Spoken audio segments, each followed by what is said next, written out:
Грамчиња, новогодишни светилки и цел препознатлив декор, минималистички, ама креативно на скопските улици. Додека јавноста дискутира градот колку е или не е украсен, група културни работници решија да придонесат со свој труд за новогодишна магија на скопските улици.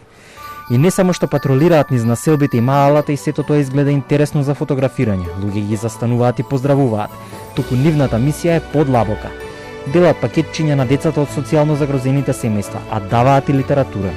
Кога решивме веќе да го правиме тоа, сметавме дека би било глупо само да одиме низ град да представуваме некаква подвижна елка и некаков украс.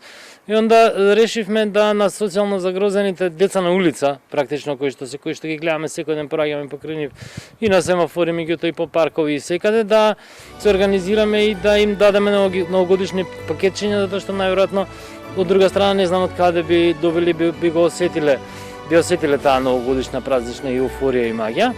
И трета работа е на сите други деца, на другите деца кои што ќе добијат и пакетчиња и кои што дома поделка имаат и скапи подароци и се, нив им делиме по еден мал примерок печатен на сказната девојчето со кибричињата.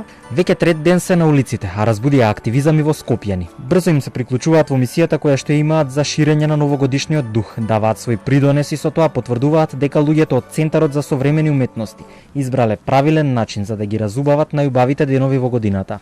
Луѓето супер реагираат.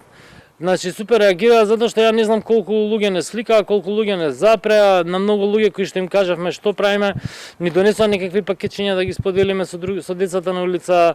Некои ги носеа, не замолија да застанеме да ги сликаат децата, да се сликаат со колата.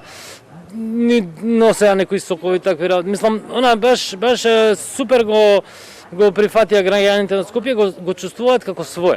Покрај честитката за новогодишните и божикните празници, од Центарот за современи уметности испратија и порака до надлежните. Секоја наредна година да се потрудат се повеќе за деталите и креативното уредување на просторот, затоа што на Скопје и другите градови не им доликува да бидат неукрасени или неумесно украсени.